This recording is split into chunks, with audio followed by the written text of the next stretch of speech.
உடல் எடையை ஆரோக்கியமான முறையில் அதிகரிப்பது என்பது ஜங்க் உணவுகளை உண்பது மட்டுமல்லங்க. சத்தான உணவுகள் மற்றும் முறையான பழக்க வழக்கங்கள் மூலமே நம்மளோட உடலை ஆரோக்கியமாகவும் வலுவாகவும் மாற்ற முடியும். அதனால ஜங்க் உணவுகளை தவிர்த்துட்டு ஆரோக்கியமான ஹெல்த்தியான உணவுகளை நம்ம எடுத்துக்கிறது ரொம்ப ரொம்ப நல்லது. அதுக்கு ஒரு முக்கியமான விஷயங்களை நான் இந்த வீடியோவில் சொல்லியிருக்கேன். ஸ்கிப் பண்ணாமல் ஃபுல்லாக பாருங்கள். பார்த்தா தான் நான் என்ன சொல்லியிருக்கேன் அப்படிங்கிறது புரியும். நிறைய விஷயங்கள் இதில் இடையில சொல்லியிருக்கேன். நிறைய குறிப்புகள், டிப்ஸ் எல்லாமே இருக்குது. அதனால் ஸ்கிப் பண்ணாமல் ஃபுல்லாக பாருங்கள். பார்த்தா தான் நான் என்ன சொல்லியிருக்கேன் அப்படிங்கிறது புரியும். ஓகேங்களா?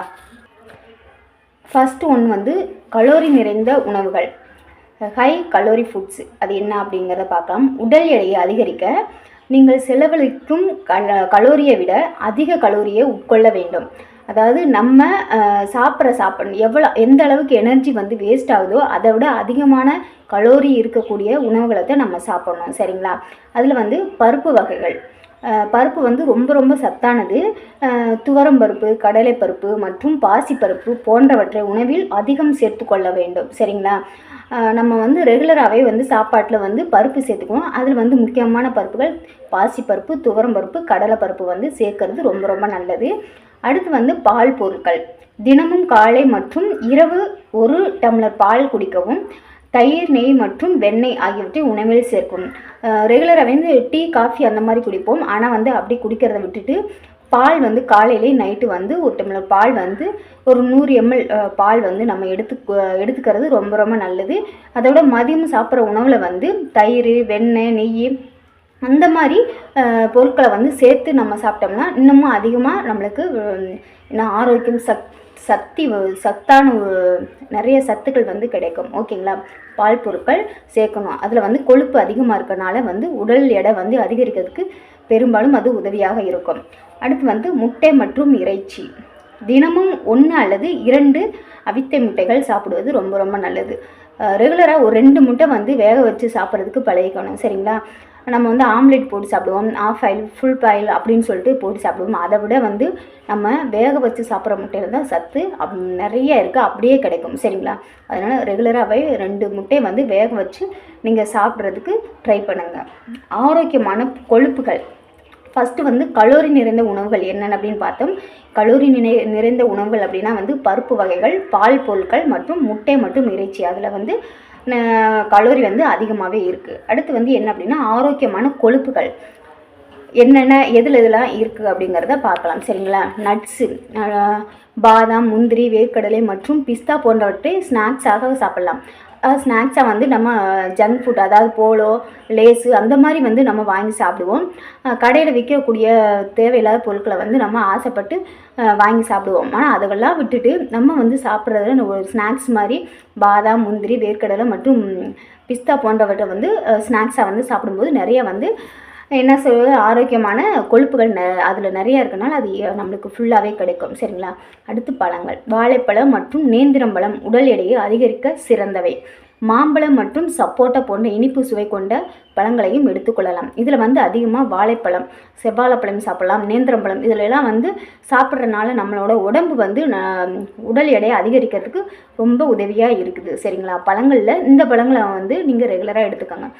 வாழைப்பழத்தில் செவ்வாழைப்பழம், நேந்திரம்பழம் அந்த மாதிரி நம்ம சாப்பிட்றதுக்கு பழகிக்கணும். ரெகுலராகவே ஏதாவது ஒரு பழம் சாப்பிட்டே ஆகணும்.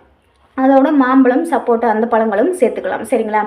அடுத்து இதில் ஒரு கேள்வி கேட்குறேன். என்ன அப்படின்னா நீங்கள் இப்போ எவ்வளவு கிலோ வெயிட் இருக்கீங்க அப்படிங்கிறத கமெண்டில் சொல்லுங்கள். உங்கள் டார்கெட் என்ன, நீங்கள் உங்கள் வெயிட் எவ்வளோ இருக்கணும் அப்படின்னு நினைக்கிறீங்கிறதே கமெண்டில் சொல்லுங்கள். ஓகேங்களா?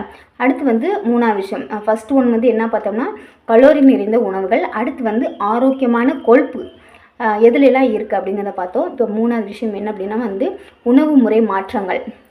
அடிக்கடி சாப்பிட்றது என்னென்னா ஒரே நேரத்தில் அதிகமாக சாப்பிடாம ஒரு நாளைக்கு 5 to 6 டைம் சிறிய இடைவெளிகளில் சத்தான உணவுகளை சாப்பிட்லாம்.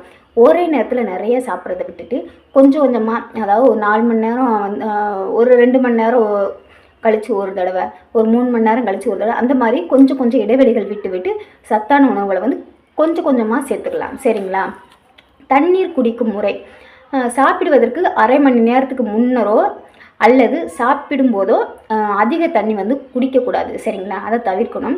இது உங்கள் பசியை குறைத்து விடும். அதாவது நிறைய தண்ணி குடிச்சிட்டோம் சாப்பிட்டுட்டு இருக்கும்போது இல்லை சாப்பிட்றதுக்கு முன்னாடி நிறைய தண்ணி குடிச்சிட்டோம் அப்படின்னா வந்து சாப்பாடு வந்து நம்மளால் சாப்பிடவே முடியாது. அந்த சாப்பாட்டின் அளவு வந்து குறைஞ்சி போயிடும். அதனால் வந்து அரை மணி நேரத்துக்கு முன்னாடி தண்ணி குடிக்காதீங்க சாப்பிட்றதுக்கு முன்னாடி. அதே மாதிரி சாப்பிடும்போது நிறைய தண்ணி குடிக்கிறத தவிர்த்திடுங்க ஓகேங்களா. உடற்பயிற்சி மற்றும் தூக்கம். 4th ஒன் வந்து உடற்பயிற்சி மற்றும் தூக்கம். உடற்பயிற்சி மற்றும் தூக்கம் மிதமான உடற்பயிற்சி. தினமும் உடற்பயிற்சி செய்வது பசியை தூண்டும். நம்ம வந்து உடற்பயிற்சி செய்யும்போது அதாவது ரொம்ப கஷ்டமான உடற்பயிற்சி செய்யக்கூடாது. நம்மளால் முடிஞ்ச சின்ன சின்ன உடற்பயிற்சி அப்படி செய்யும்போது வந்து நம்மளோட பசியை வந்து அது தூண்டுது சரிங்களா. தசை வளர்ச்சிக்கான பயிற்சிகள் செய்வது ரொம்ப ரொம்ப நல்லது. மசில்ஸ் கெயின், அதாவது நம்ம மசில்ஸ் வளர்ச்சி அடையணும் அப்படிங்கிறதுக்காக ஒரு சின்ன சின்ன வந்து உடற்பயிற்சி செய்கிறது ரொம்ப ரொம்ப முக்கியம். நல்ல தூக்கம். இரவு குறைந்தது 7 to 8 மணி நேரம் நல்லா தூங்கணும். அது வந்து ரொம்ப ரொம்ப முக்கியம் சரிங்களா. தூக்கத்தின் அதாவது நம்ம தூங்கும்போது தான் நம்மளோட உடல் திசுக்கள் வந்து வளர்ச்சி அடையும் அப்படிங்கிறது தான் உண்மை சரிங்களா. அதனால் வந்து நல்லா 7 to 8 மணி நேரம் வந்து நல்லா நைட்டில் தூங்கணும் சரிங்களா. ஆழ்ந்து தூங்கணும். அப்படி தூங்கும்போது நம்மளோட உடல் திசுக்கள் வந்து அது வளர்ச்சி அடையும் ஓகேங்களா. அடுத்து வந்து இதில் ஒரு கேள்வி, உடல் எடையை அதிகரிக்க நீங்கள் இதுவரைக்கும் ட்ரை பண்ணின ஒரு விஷயம் என்ன, அது ஒர்க் அவுட் ஆச்சான்னு சொல்லுங்கள் சரிங்களா. நீங்கள் இப்போ இருக்க காலகட்டத்தில் நீங்கள் உடல் எடை அதிகரிக்கணும் அப்படின்னு நினச்சி ஏதாவது ஒரு விஷயம் பண்ணியிருப்பீங்கள்ல, என்ன பண்ணுனீங்க, அது வந்து சக்ஸஸாக முடிஞ்சிச்சா, உடல் எடை அதிகரிச்சா அப்படிங்கிறத கமெண்ட்லாம் சொல்லுங்கள் ஓகேங்களா. இதில் முக்கியமான குறிப்பு என்ன அப்படின்னா வந்து உடல் எடையை அதிகரிக்க மாத்திரைகள் அல்லது தேவையற்ற ரசாயன பொடிகளை மருத்துவர் ஆலோசனையின்றி பயன்படுத்தக்கூடாது. அதுதான் ரொம்ப ரொம்ப முக்கியம். நம்ம வந்து சோசியல் மீடியாவில் போடுறாங்க அப்படிங்கிறதுக்காக உடல் எடையை இதை சாப்பிட்டா இது வந்து உடல் எடையை அதிகரிக்கும் அப்படின்னு சொல்கிறாங்க அப்படிங்கிறதுக்காக நம்ம எல்லாத்தையும் எடுத்து சாப்பிடக்கூடாது சரிங்களா. டாக்டரை கேட்டுட்டு தான் நம்ம வந்து எதையுமே சாப்பிட்ணும். ஆரோக்கியமான உணவுகளை தொடர்ந்து எடுத்து வந்தாலே நல்ல மாற்றத்தை காணலாம் அப்படிங்கிறது தான் உண்மை. இப்போ நான் சொன்ன விஷயங்களில் சாப்பிடக்கூடிய பொருட்களை வந்து நம்ம ரெகுலராக நம்ம தொடர்ந்து எடுத்துகிட்டு வந்தாவே போதும். நம்மளோட உடல் எடையில் வந்து வளர்ச்சி அதிகமாக இருக்கும், அதாவது ஒரு மாற்றம் இருக்கும் சரிங்களா. அடுத்து வந்து 5th ஒன் வந்து என்ன அப்படின்னா வந்து புரதச்சத்து மற்றும் தசை வளர்ச்சி. Protein and muscles build. வெறும் கொழுப்பை மட்டும் கூட்டினால் தொப்பை தான் வரும். தசைப்பற்றை அதிகரிக்க புரதம் முக்கியம். நம்ம வந்து வெறும் கொழுப்பு வாய்ந்த உணவுகளை சாப்பிட்றோம் அப்படின்னா நம்மளுக்கு தொப்பை வந்துடும், அது அசிங்கமாக தெரியும் சரிங்களா. அதனால் நம்மளோட தசையை வந்து அதிகரிக்கணும் சரிங்களா. தசைப்பற்றை வந்து அதிகரிக்க புரதம் ரொம்ப ரொம்ப முக்கியம். அதுக்கு என்ன சாப்பிடணும் அப்படின்னா வந்து பயிர் வகைகள், சுண்டல், கொண்டக்கடலை மற்றும் மொச்சை போன்றவற்றை வேக வைத்து மதிய வேளையில் சேர்த்துக்கொள்ளலாம். சுண்டல், மொச்சை, கொண்டக்கடலை இதில் வந்து வேக வச்சு நம்ம தாளிக்கணுங்கிற அவசியம் இல்லைங்க. அதை வேக வச்சு சும்மாவே நம்ம மதியத்தில் அதை சாப்பாட்டோடு சேர்த்து சாப்பிடலாம் ஓகேங்களா. அடுத்து பன்னீர் மற்றும் சோயா. சைவ உணவுகளில் இவை மிகச்சிறந்த புரத ஆதாரங்கள். அதனால் வந்து பன்னீரும் சோயாவும் வந்து நம்ம ரெகுலராகவே வந்து கொஞ்சம் கொஞ்சம் சேர்த்துக்கிறது ரொம்ப ரொம்ப நல்லது. புரதச்சத்தை வந்து அதிகரிக்கும் ஓகேங்களா. அடுத்து உளுந்தங்கஞ்சி. பாரம்பரியமாக உடல் தேர உளுந்தங்கஞ்சி அல்லது உளுந்தங்களி கொடுப்பாங்கல்ல, இது வந்து எலும்புகளுக்கு தசைக்கும் அதிக பலத்தை தரும். அதனால் வந்து இப்போ இருக்கிற காலகட்டத்தில் உளுந்தங்கஞ்சி யாருக்குமே பிடிக்காது, ஆனால் வந்து அது ரொம்ப ரொம்ப சத்துங்கிறத நம்ம பிள்ளைகளுக்கு சொல்லி நீங்கள் வந்து வச்சு கொடுங்க சரிங்களா. உளுந்தங்கஞ்சி, உளுந்தங்களி அது மாதிரி அதாவது வாரத்தில் ஒரு முறை, மாதத்தில் ஒரு 2 தடவை அந்த மாதிரி வச்சு கொடுக்கும்போது குழந்தைகளுக்கும் சரி நம்மளுக்கும் சரி எலும்பு வளர்ச்சி தசைகளுக்கும் ரொம்ப ரொம்ப அதிக பலத்தை கொடுக்கும் ஓகேங்களா. அடுத்து வந்து கலோரி அடர்த்தி கொண்ட பானங்கள். அந்த கலோரி அதிகமாக இருக்கக்கூடிய பானங்கள் என்னென்ன அப்படின்னு பார்க்கலாம். வயிறு சீக்கிரம் நிறைந்து விடுகிறது என்றால் குடிக்கக்கூடிய பானங்கள் மூலம் கலோரிகளை ஏற்றலாம் சரிங்களா. சீக்கிரமாகவே வயிறு கொஞ்சம் சாப்பிட்டாவே வயிறு நிறைஞ்சிடும் அப்படின்னா நம்ம குடிக்கக்கூடிய பானங்கள், அதாவது கூல்ட்ரிங்க்ஸ்னால் நம்ம வந்து நம்மளாம் ரெடி பண்ணுற கூல்ட்ரிங்க்ஸு சரிங்களா, கடைகளில் வாங்கி குடிக்கிறது இல்லை. அது மூலிமா நம்ம கலோரியை ஏற்றிக்கலாம். அது என்னென்ன கூல்ட்ரிங்க்ஸ் அப்படிங்கிற பார்க்கலாம். நேந்திரம்பழம் மில்க் ஷேக், அதாவது நேந்திரம்பழம் இருக்குல்ல, அதை அப்படியே சாப்பிட்றதுக்கு பிடிக்கல அப்படின்னா வந்து அதை மில்க் ஷேக் பண்ணி குடிக்கலாம். நேந்திரம்பழத்தை பாலில் அடித்து அதனுடன் தேன் அல்லது நாட்டு சர்க்கரை சேர்த்து குடிக்கலாம் சரிங்களா. நேந்திரம்பழம் மில்க் ஷேக் அது குடிக்கிறது ரொம்ப நல்லது. அது எப்படி பண்ணுறதுன்னு சொல்லிட்டேன். நேந்திரம்பழத்தை பாலில் அடித்து அதனுடன் தேன் அல்லது நாட்டு சக்கரை கலந்து குடிக்கலாம் சரிங்களா. அடுத்து உலர் திராட்சை நீர். இரவில் வந்து 1 கைப்பிடி அளவு உலர் திராட்சையை ஊற விட்டு காலையில் அந்த நீரை குடித்துவிட்டு திராட்சையை சாப்பிடுவது ரத்த விருத்தி செய்யும். சரிங்களா? உலர் திராட்சை வந்து நம்ம வந்து அப்படியே சாப்பிட்றதுக்கு பதிலாக நைட்டு வந்து அதை ஊற வச்சுட்டு, ஒரு கைப்பிடி அளவு உலர் திராட்சை எடுத்து அதை ஊற வச்சுட்டு காலையில் எந்திரிச்சோடனே அந்த தண்ணியை குடிச்சிட்டு அந்த திராட்சையை சாப்பிட்றதுனால நம்மளுக்கு ரத்தம் கம்மியாக இருக்குது. அனிமியா நிறைய பேருக்கு இருக்குது. இப்போ இருக்க காலகட்டத்தில் நிறையா பேருக்கு அனிமியா தான். அப்படி இருக்கும்போது அதை நம்ம குடிக்கும்போது, அதை சாப்பிடும்போது ரத்த விருத்தி அதிகமாகவே இருக்குது. ஓகேங்களா? ஒல்லியாக இருக்கிறனால நீங்கள் ஃபேஸ் பண்ண ஒரு தர்ம சங்கடமான விஷயம் என்னன்னு கமெண்ட்ல சொல்லுங்கள். நீ ஒல்லி குச்சியாக இருக்க, ஒற்றை குச்சி அப்படின்னு சொல்லிட்டு யாராவது உங்களை கிண்டல் பண்ணியிருக்காங்களா? அதனால் நீங்கள் எவ்வளோ வந்து கஷ்டங்களை அனுபவிச்சிருக்கீங்க, வேதனைப்பட்டிருக்கீங்க அப்படிங்கிறத கமெண்ட்ல சொல்லுங்கள். நீங்கள் மில்க் ஷேக் சர்க்கரை சேர்ப்பீங்களா, இல்லை தேன் சாப்பிடுவீங்களா, தேன் சேர்த்து சாப்பிடுவீங்களா அப்படிங்கிறத கமெண்ட்ல சொல்லுங்கள். ஹெல்த்தியான சாய்ஸ் என்ன அப்படிங்கிறதையும் கமெண்ட்ல சொல்லுங்கள். ஓகேங்களா? அடுத்து வந்து செரிமானத்தை அதிகரித்தல்.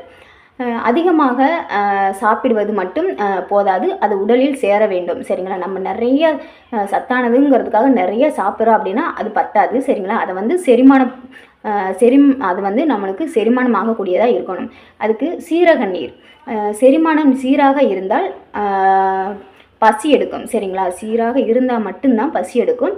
அடிக்கடி வந்து சீரக நீர் குடிக்கலாம். தண்ணி தாகம் எடுக்கும்போது வந்து சீரக தண்ணியை நம்ம ரெடி பண்ணி வச்சுட்டு அந்த சீரக தண்ணியை வந்து நம்ம குடிக்கிறதுனால வந்து நம்மளுக்கு செரிமானம் அதிகரிக்கும். ஓகேங்களா? இஞ்சி மற்றும் புதினா. இவை புதினா பசியை தூண்டும் தன்மை கொண்டது. சரிங்களா? உணவில் இவற்றை தாராளமாக சேர்த்துக்கொள்ளலாம். இஞ்சி மற்றும் புதினா வந்து நம்மளோட சாப்பாட்டில் வந்து ரெகுலராகவே சேர்த்துக்கோங்க. சரிங்களா? அப்படி அது வந்து பசியை வந்து தூண்டக்கூடிய தன்மை கொண்டதாக இருக்குது. ஓகேங்களா? அடுத்து ஒரு நாளைக்கான உணவு அட்டவணை அப்படிங்கிறது என்னென்ன சாப்பிட்லாம். ஒரு நாளைக்கு வந்து அட்டவணை, இப்போ காலை மதியம் நைட்டு இந்த 3 நேரம் இருக்குது. இடையில இருக்கிற டைமில் என்னென்ன சாப்பிட்லாம் அப்படிங்கிறத சொல்லியிருக்கேன். இப்போ வந்து காலையில் பார்த்திங்கன்னா இட்லி தோசை, அதுக்கு வந்து ஒரு தேங்காய் சட்னி, அவிச்ச உருளைக்கிழங்கு அதோடு சேர்த்து இட்லி தோசையோட தேங்காய் சட்னி வச்சுக்கோங்க. அதுக்கு வந்து அவிச்ச உருளைக்கிழங்கு சேர்த்து சாப்பிட்றது ரொம்ப ரொம்ப நல்லது. அடுத்து வந்து முற்பகல், அதாவது ஒரு 11 மணி போல் ஒரு கைப்பிடி வேர்க்கடலை அல்லது வந்து பேரிச்சம்பழம் சாப்பிட்றது ரொம்ப ரொம்ப நல்லது. ஓகேங்களா? மதியம் சாதம், பருப்பு, நெய், ஒரு பொரியல் மற்றும் தயிர், இதை வந்து நம்ம சேர்த்துக்கிறது ரொம்ப ரொம்ப நல்லது. காலையில் ஒரு 11 மணிக்கு. அடுத்து வந்து மதியத்தை என்ன சாப்பிட்லாம். அடுத்து மாலை சுண்டல் அல்லது பன்னீர் சாண்ட்விட்சு மற்றும் ஒரு கிளாஸ் பால் இல்லாட்டி ரோஸ் மில்க் வந்து எடுத்துக்கிறது ரொம்ப நல்லது. அடுத்து இரவு சப்பாத்தி அல்லது இடியாப்பம் போன்ற எளிதில் செரிமானமாகக்கூடிய உணவுகளை வந்து எடுத்துக்கிறது ரொம்ப நல்லது. ஓகேங்களா? அடுத்து கவனிக்க வேண்டிய விஷயம் என்ன அப்படின்னா, மன அழுத்தம் தவிர்த்தல். சரிங்களா? மன அழுத்தம் நிறைய பேருக்கு மன அழுத்தம் இருக்க தான் செய்யுது. அதை எப்படி தவிர்க்கணும் அப்படிங்கிறத பார்க்கலாம். அதிகப்படியான கவலை அல்லது ஸ்ட்ரெஸ் இருந்தால் உடல் எடை வந்து ஏறவே ஏறாது. எப்போதும் உற்சாகமாக இருப்பது வளர்ச்சி ஹார்மோன்களை அது சீராக்கும். அதனால் நம்ம கவலைப்பட்டுட்டே இருந்தால் ஒன்றும் நடக்க போகிறதில்ல. நம்மளை நம்ம தேர்த்திக்கணும். சரிங்களா? நம்ம நல்லா இருந்தால் தான் நம்ம என்ன சொல்கிறோன்னா மற்றவங்க முன்னாடி நம்ம வாழ்ந்து காட்ட முடியும். சரிங்களா? அதனால் வந்து நீங்கள் நல்லா இருக்கணும் அப்படின்னா வந்து கவலைகளை மறந்துட்டு உங்கள் உடம்பை பாருங்கள். அதுக்கப்புறம் வந்து அவங்க முன்னாடி வாழ்ந்து காட்டலாம். ஓகேங்களா? நாட்டு சர்க்கரை, வெள்ளை சர்க்கரைக்கு பதில் நாட்டு சர்க்கரை அல்லது கருப்பட்டி பயன்படுத்தினால் உடலுக்கு தேவையான என்னதுன்னா தூரிகள் கிடைக்கும். சரிங்களா? தாதுக்கள், அதாவது சர்க்கரைக்கு பதிலாக ஜீனிக்கு பதிலாக வந்து நாட்டு சர்க்கரையை வந்து சேர்க்கலாம். இல்லாட்டி வந்து கருப்பட்டி சேர்த்தோம்னா அதுக்கு வந்து என்னென்னா தாதுக்கள் வந்து நிறையாவே நம்மளுக்கு கிடைக்கும். சரிங்களா? உடலுக்கு தேவையான தாதுக்கள் வந்து நாட்டு சர்க்கரையிலும் கருப்பட்டியிலும் கிடைக்குது. அடுத்து மாற்றங்களுக்கு 3 to 6 மாதங்கள் ஆகலாம். இது நம்மளோட உடல் மாற்றங்களில் வந்து 3 to 6 மாதங்கள் ஆகலாம் அப்படிங்கிறத சொல்லியிருக்கு. உடல் எடை அதிகரிக்க நாம் உட்கொள்ளும் உணவில் உள்ள சத்துக்கள் இரத்தத்தில் கலந்து தசைகளாக மாற வேண்டும். அதற்கான கூடுதல் விஷயங்கள் என்னென்ன அப்படிங்கிறத பார்க்கலாம். பாரம்பரிய ஊட்டச்சத்து உணவுகள். நம்ம ஊர் உணவுகளில் உடல் தேர பல ரகசியங்கள் உள்ளன. அது என்ன அப்படின்னா, சத்துமாவு கஞ்சி, கம்பு, கேழ்வரகு, சோளம், முந்திரி, நிலக்கடலை போன்றவை கலந்த சத்து மாவில் பல என்ன சொல்கிறோன்னா எல்லா பொருளும் கலந்துருக்கு. அதில் கம்பு, கேழ்வரகு, சோளம், முந்திரி, நிலக்கடலை போன்றவை கலந்த சத்து மாவை பாலில் கலந்து குடிப்பதன் மூலம் மிகச்சிறந்தது, ரொம்ப நல்லது. சரிங்களா? அந்த சத்து மாவு வந்து நம்ம பாலில் கலந்து குடிக்கலாம். செவ்வாழைப்பழம். தினமும் இரவு உணவிற்கு பிறகு ஒரு செவ்வாழைப்பழம் சாப்பிடுவது இரத்த உற்பத்தியையும் உடல் எடையையும் அதிகரிக்க செய்யுது. சரிங்களா? அதனால் ரெகுலராகவே வந்து நைட் வந்து சாப்பாட்டுக்கு அப்புறம் ஒரு செவ்வாழைப்பழம் சாப்பிடலாம். பசும்பால் மற்றும் தேன். இரவில் வெதுவெதுப்பான பாலில் ஒரு ஸ்பூன் சுத்தமான தேன் கலந்து குடிக்கலாம். சரிங்களா? ஒரு டம்ளர் பாலில் வந்து கொஞ்சம் தேன் கலந்து நீங்கள் குடிக்கிறது ரொம்ப நல்லது. சரிங்களா? சிறிய மாற்றங்கள் பெரிய பலன்கள். நெய் சேர்த்து கொள்ளுதல். மதிய உணவில் சூடான சாதத்தில் 1 ஸ்பூன் நெய் சேர்த்து சாப்பிடுவது செரிமானத்தையும் ஊட்டச்சத்தையும் மேம்படுத்தும். சரிங்களா? அதனால் மதியம் சாப்பிடும்போது 1 ஸ்பூன் அளவு நம்ம நெய் சேர்த்து சாப்பாட்டோடு சேர்த்து சாப்பிடணும். சரிங்களா? பேரிச்சம்பழம் தினமும் 3 to 5 பேரிச்சம்பழம் சாப்பிடுவது இரும்புச்சத்தை அதிகரிக்கும், உடலை வலுவாகும். அதனால் நம்ம நிறைய லிஸ்ட்டு போட்டு சாப்பிட்றதுக்கு பதிலாக நம்ம இப்போ காலையில் இட்லி தோசை தேங்காய் சட்னி அதை சாப்பிட்டுக்கலாம்.